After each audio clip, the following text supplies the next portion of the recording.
Happy Friday! Finally getting around to doing these study tips, so hopefully they're of some benefit. The first one in is obviously to do with balancing fitness and food and your study routine. All of the answers to these questions are just my personal opinion, so just bear that in mind.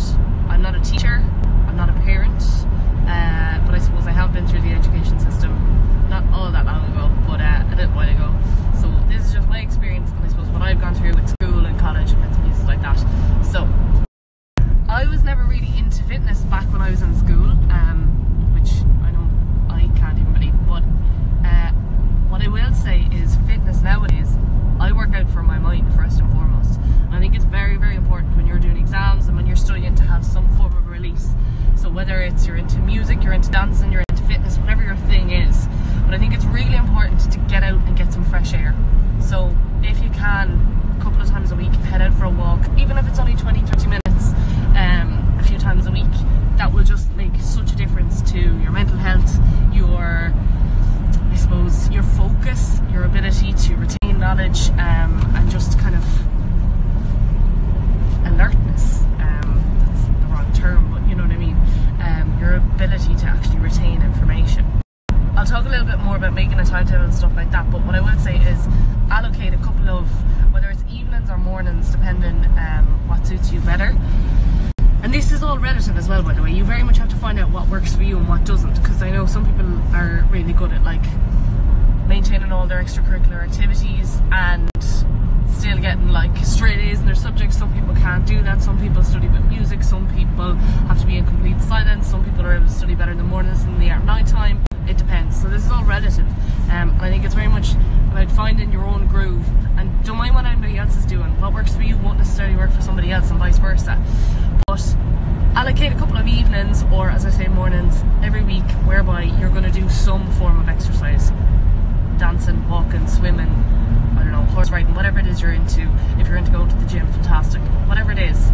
And just set aside at least 20 to 30 minutes 3 times a week, ideally. There's loads of scientific research behind the whole, once you exercise, it actually is really good for your cognitive, your mind as well. So it is something that I would recommend personally. Just a couple of other things I wanted to say on that. If you don't feel up to exercising or you don't feel like going to the gym, listen to your body. And I think that's vitally important, because here's the thing. If you're stressing out over exams, it's obviously a form of stress.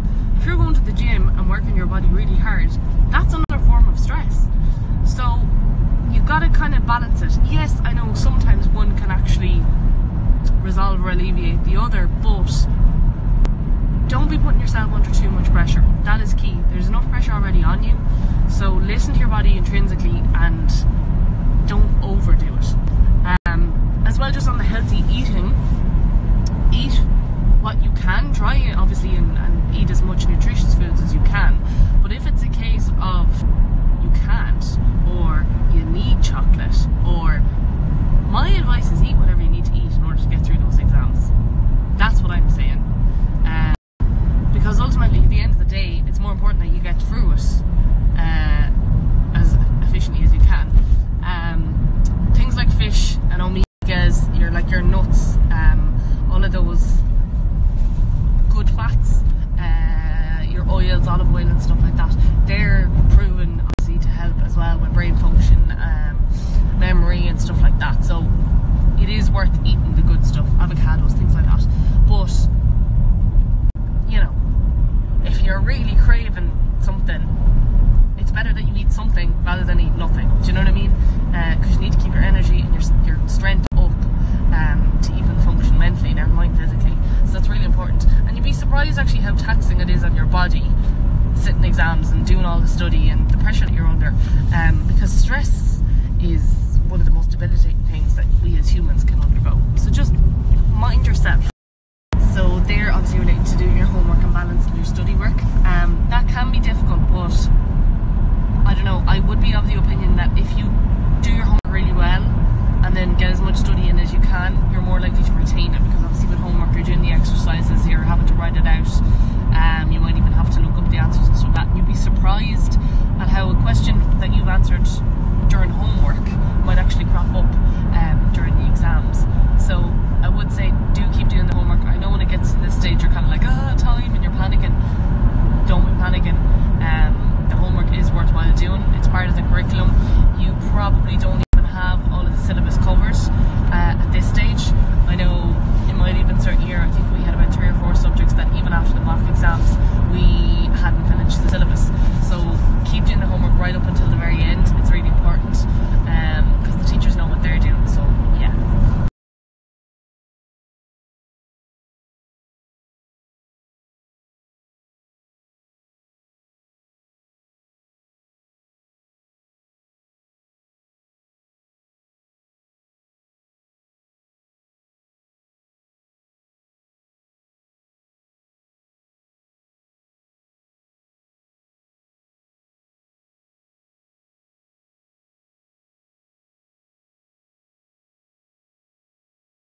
actually sit down and study can be difficult, especially because although you know what's happening this year, for me anyway, a few times I was like, is this even real? It just didn't feel like it was actually happening. It didn't feel like it was this year. So in that regard, what I will say is I know a lot of you have mocks and pre-exams coming up. That'll give you the motivation, believe you me. Because when you come out of those mock exams, you'll be like, oh, okay, now I know where I'm going, now I know where I need to put my energy, now I know like where my weak areas are, and that'll really help. As well as that though, I think especially, well, both the junior cert and the leaving cert, I used to just focus on the fact that I was only just going to do it once. I was like, I have only intention of doing this once. The junior cert, I was doing 13 subjects or something for my junior cert, and I was like, I'm giving this my all once and for all, and then, you know, that'll just have to be enough, because sometimes that's all, well, ultimately all you can do is your very best. But definitely with the leaving cert, the same thing. I was like, I'm not doing this again, I'm doing this once, so if I'm putting myself through this, I'm going to study, I'm going to put in as much work as I can. Obviously that is feasibly possible, because there's only so many hours in a day and there's only so much you can achieve, and ultimately on the day, depending on what questions are thrown at you, again, all you can do is your best. So just go in with the aim of going, right, okay, I'm doing this once and I'm doing this for me, because ultimately that's all that matters. It's not about your parents or your guardians, it's not about your teachers. They're not going to sit in the exam, they're not the ones that are going to go on in life hereafter. It's you. So you're doing this for yourself, and I think that's something that a lot of people kind of forget sometimes, and they can be like, oh, my teacher wants me to do X, Y and Z. The teacher has their job, they don't matter, it's about you. So do it once a month.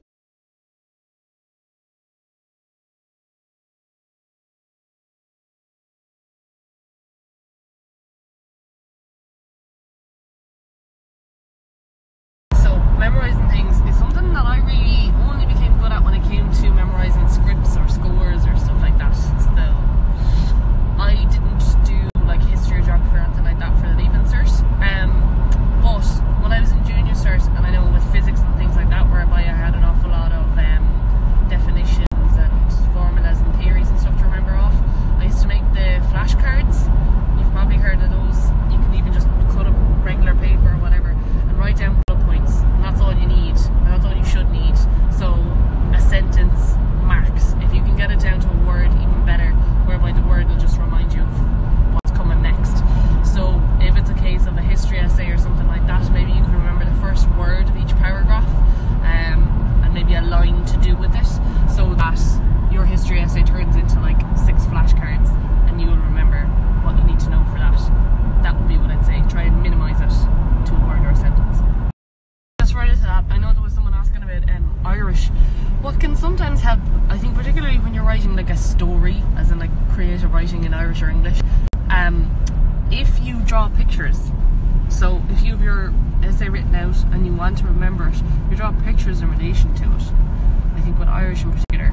So I don't know if you're writing about going to the shop with mommy and you have to get on the bus and whatever.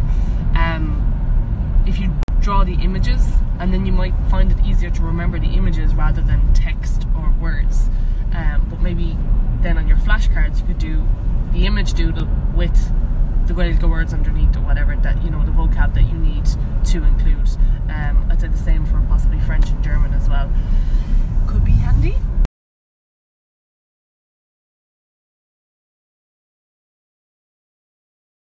Top tip for studying languages, no matter what language you're studying, listen to it. So you get your CD in the back of your mock papers in German and French and Irish, stick it on. Like when they're doing their Cora and when they're doing the quid, listen to those things, because Zara's here laughing at me, but I didn't know there was a CD. You didn't know there was a CD? There's a CD in the back of your mock papers, people. Do you know that that's there? It's to help with the listening comprehensions. Stick it on, even when you're not doing listening comprehensions. Even if you're, I don't know, whatever, fluting around at home, put it on your phone. Listen. You need to be listening to the language, because then it'll seep into your head. If you're doing French, you need to be following Natasha.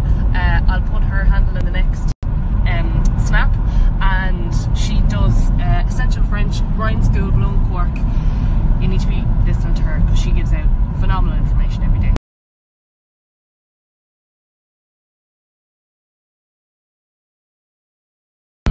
well when it comes to listening. Music, if you're studying music, you need to have all of your works on your phone.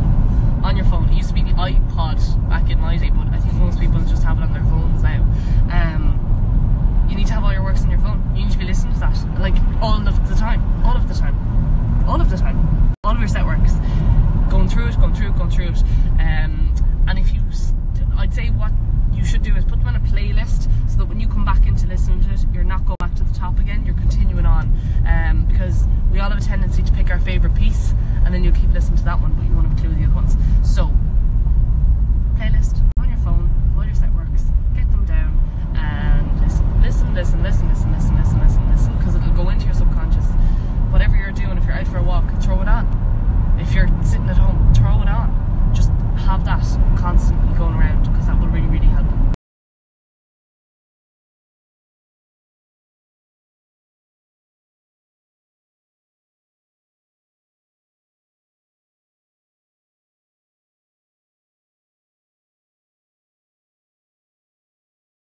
So stress and anxiety are obviously two common emotions felt around the time of exams. It's completely normal and it's completely natural that you are nervous going into this. I think particularly for junior certs, because they don't know what's ahead of them, and indeed for leaving certs, because it's an exam that can have a large effect on your life. But here's the thing, it's not the be all and end all. Like, I didn't study music, but I'm a professional musician. I know Natasha from Ascent French studied law. She's not a lawyer. She's a French grinds college owner. Like, she's an entrepreneur. She's a business owner. Who else? I think, like, what's for you won't pass you. And I have several stories in relation to that, which I might tell on another day. But it'll all work out, because it has to. Because you're alive, because you're breathing, because you have your health, because you're able to think and you're able to do what you need to do. And that's all that matters. But yeah, methods for stress relief, I think, are just getting yourself into a routine. As I say, I'm going to go through like a study plan idea, a timetable in a minute, but it's just getting into a routine. It's just making sure that you do get out for a couple of walks or whatever during the week, that you're getting enough of sleep, which is vitally important, because sometimes you can't think anymore and you can't concentrate, and that's fine, because sometimes you need to sleep. If you don't sleep, you definitely won't be able to think. So make sure you get enough sleep. Try and get as much nutritious food into you as possible. Lots of veg, lots of fruit. The omegas and stuff like that, as I was saying, are really good. So your fishes, your nuts, your fats, your oils, your avocado, bits and pieces like that. Exercise, sleep and food. They are crucial to managing stress. And then outside of that, go and do something fun. Like, go and whatever. If you hang out, enjoy hanging out with your friends and there's a party or something coming up, obviously have a chat with parent or guardian and stuff like that, but I think every so often you do need to let off a little bit of steam, because you have to live, and ultimately that's what's important here. Like, as I said, the exams, all that kind of stuff, it's going to work itself out because it has to, no matter what.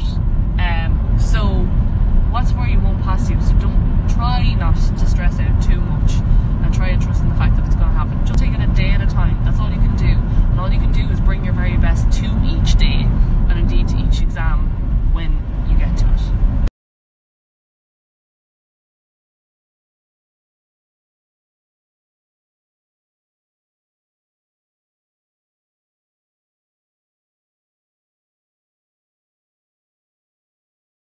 Study. So, when I've spoken about this before, when I was doing my leaving cert, I used to go to bed early and get up at like 4 or 5 a.m. and study then, because there was nobody to text, there was nothing on the television, there was no one around, there was no noise, there was nothing to do other than sit there and read, and that was what worked for me. I know it might sound a bit mad, but I did the same thing even during my exams. I would get in from school, having done whatever exam, I would sit down at the piano for about an hour or 2 hours, eat my dinner and go to bed, and that was it. And then I'd get up early and do a little bit before the exams. I don't know, but that's just what worked for me, because I found it very easy to become distracted. Which brings me to my next topic. Methods of study is all fine and well, but if you're surrounded by distractions, you're probably not going to get much done. So if you have a mobile phone,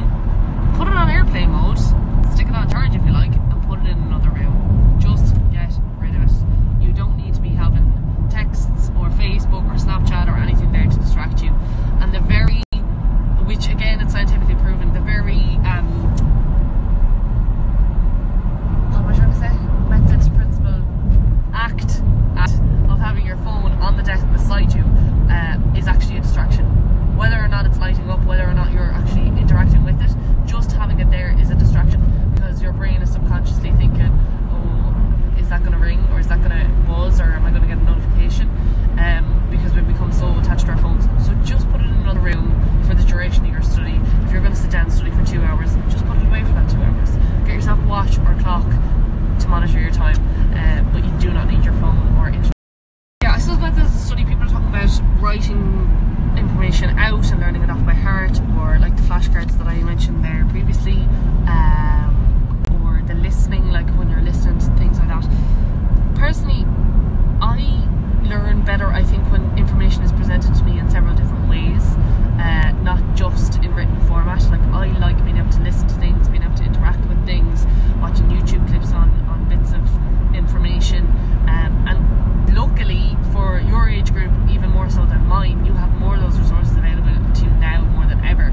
But what I will say is, if you're going to use the internet for something, be really specific and do not click on. Make sure that you're allocating, if it's a 6-minute video, that you are watching for that 6 minutes, and then you close the laptop, walk away and write your notes thereafter. But it's too easy to get distracted, so just be aware of that and try and not let yourself become. Personally, I'm not a fan of writing reams and reams of paper out and then trying to retain it. I'm much more kind of a bullet point, and if I think of it after the bullet point, great, and if not, it's not there.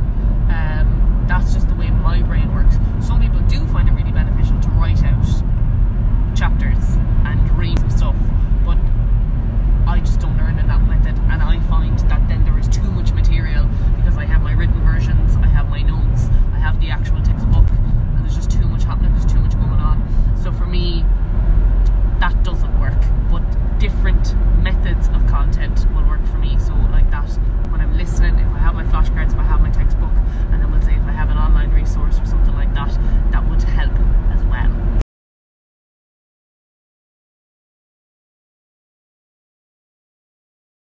So staying focused, again, going back to no phone in the room, no TV in the room, just get rid of them. Try and study in a quiet place, or if you have to be in a room where you have potential distractions there, cover them.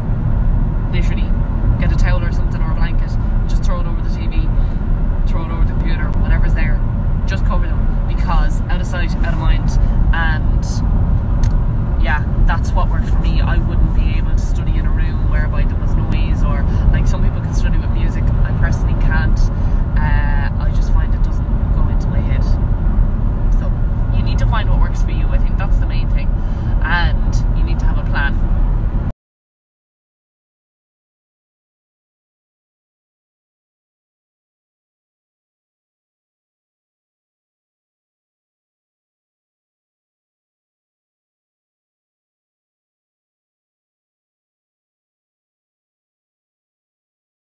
A plan is crucial, and I appreciate that more now that I'm older, even than when I did when I was in school. But it's very, very beneficial to make sure that you are being efficient with your time, because your time is precious, and you need to make sure that you're getting enough out of the work that you're putting in, and you know, you're not just sitting there for no reason.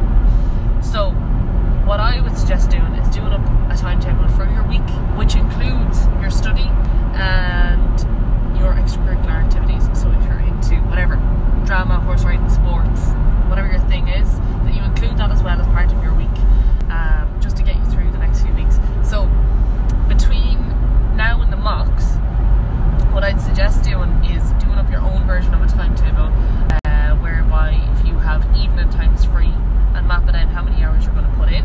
So for example, you have drama on Tuesdays and horse riding on Thursdays. Map out your week and have Monday, say between 7 and 9, if you can afford that as a study period, because by the time you get in from school, get your homework done, get something to eat. Again, now it depends, because I know some teachers will dish out an awful lot of homework, so it depends what is relative to you. Don't stress out about it too much, but just have a plan of what you want to do, so that on Monday, say you're going to look at English paper 2, and you're going to look at whatever, the Macbeth question, or I don't know what's on your syllabus at the moment, but have a look at that, go through your Shakespeare stuff, go through your quotes, and allocate maybe 30-40 minutes, and then move on and do something else. And I think that's really important, and that's something that helped me. And what I used to do was move on to a different subject altogether and just change my mind again on what I was doing, because what I found was when you get in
read it again. And when you've answered the question, go back and read the question again.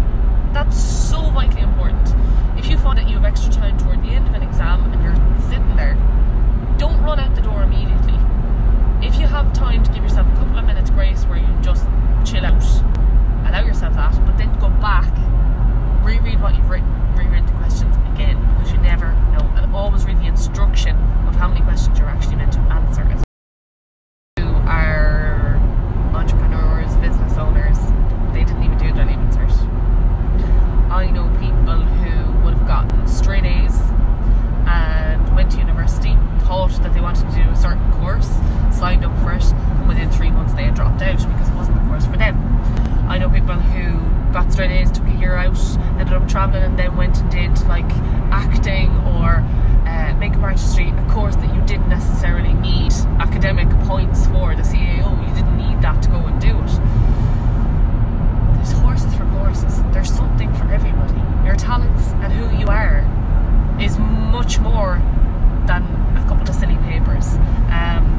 Yes, the grades will get you places. Yes, they will help. But where there's a will, there's a way. There's millions of ways of getting around these things nowadays. Now more than ever. And there's so many back doors into college courses and whatever you want to do. So I hope that's of some help and of benefit. Ultimately, what? Help me anyways. Help Zara and everything. She actually just said to me there, I'd love to go back and do the Leaving Cert again, because she feels like she would have a better grasp of it now, which is true. I think with age comes wisdom, and you kind of learn how to study and learn that you're able to do much more than you think. And I think that's the thing. Don't sweat the small stuff. Little steps every day, like one day at a time, 1 inch toward your goal every day. Like, I apply the same rules to everything when it comes to study or fitness or business or anything like that. As long as I'm moving in the right direction and doing my best, that's all anybody can ask of you. That's what matters. So anybody says otherwise, just nod and smile and be like, pause, I'll deal with you after my exams, because you don't need that negativity now. Not to get bogged down by, oh, I'm doing all this work and it's not working for me, what's wrong, like I'm not doing it right. Like, no, not everyone is built to learn English, Irish, maths, French, whatever, and get on that way. People work with their hands, they work with, you know, and that's their strength. Yeah. You did that beautifully. So yeah, what Zara said. Not everybody is supposed to do the academic stuff. Not everybody's made for the books. And you could be doing the same amount of study as somebody sitting right beside you, but you are built differently. That's perfectly okay. Like, everybody's supposed to be unique. We have all different things to offer the world. And if we didn't, the world would be a very boring place. So do your best. And your best is going to be completely different to somebody else's best. So don't worry about it. It'll all happen. Honest to God. I'll give you a few examples of stories now. Hang on. So I was 21 when I graduated with my master's. Very young. And at that time the bust had happened. So there was no work to be gotten. So I had to move back home, having lived in Dublin for the previous 4 years. I ended up then being at home for 6 months, moving back to Dublin for 6 months in order to do an unpaid internship, which were these glorious things that the government came up with the idea of in order to give people experience. So I went and I did one of those in the Gaelic of Acting and Marketing and PR. Tested that out, saw how I was getting on. Meanwhile, I was still commuting back to Clare and playing music in order to try and make some money, and ultimately building my own business, which I didn't realise at the time, but that's fundamentally what I was actually doing. Then a couple of years, a few months after that, then I ended up moving home after the 6 months, and there was nothing doing at home, there was no work. So I decided that radio was my real area of interest at the time, and I might as well be doing something as nothing. So I went into my local radio station and offered my services for free a couple of days a week, because at that stage I was getting a bit pissed off of working for free. I also figured I had a master's, and those people just got soaked. Oops. But yeah, I was like, okay, I'm actually good enough to be paid, but it's just that there's no work there at the moment. I want to keep working in order to gain the experience and to keep my mind running in that way. Anyway, went and worked for my local radio station for free also. Had a very unpleasant goodbye from there, which I won't get into, but it wasn't nice, and there was things said to me, and basically my abilities and my competency totally questioned, and I was dumb. Now bear in mind, I was doing this job for nothing, but I had decided to leave, and it wasn't nice what was said to me.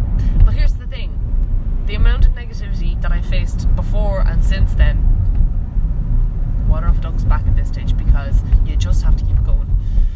So within, I think it was like 2 or 3 months of me walking out of there and getting the horrible goodbye that I did, I applied for a job. An old boss of mine sent me on a job description, and he said, you need to apply for this, you're made for it. But the problem was, it was an internal job within the organisation, and I obviously wasn't internal, I wasn't staff, I didn't have the authority to apply. I had the experience, but I didn't have the authority to apply. So emailed him that, and he was like, I'm telling you, apply for this job. So did up my CV, did up my cover letter, and got it all done, and emailed the application to three different departments of HR within that organisation. And over the course of about 4 months,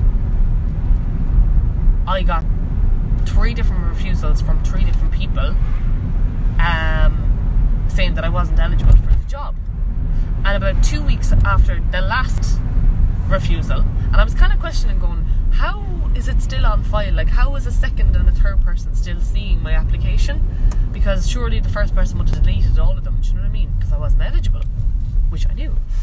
About 2 weeks after the third refusal, I got a phone call from the producer of the show, who was like, hi, can you come for an interview on whatever, Friday? And I was like, yes, of course, absolutely. Said show was the Breakfast with Hector show. I ended up becoming the broadcast coordinator for that show for the last year of its running. Had a ball, loved my job. It was the ideal job. It was what I had trained for, what I had always wanted to do. I was travelling loads with it, I was meeting loads of people. It was varied. We had live music, we had like current affairs. There was a lovely taste and flavour of everything in it. It was morning radio, it was breakfast, it was high energy, anything could happen. It was fly by the seat of your pants, and obviously working with Hector, you need your energy up and you need your wits about you, because he's liable to do anything. But like, I shouldn't have even seen the job application for it, only somebody sent it on to me and told me, just get your application in. I don't care how, I don't care why, just do it. I did, and I got it. But yeah, that's just one story, and I know loads of people who have loads more. I have loads more, but I suppose that's kind of the biggest one for me, because it was like 3 refusals and I still got the bloody job. It's for you, won't pass you. Mind yourself, believe in yourself, and just take it handy, like, don't stress. It'll all work out, I promise.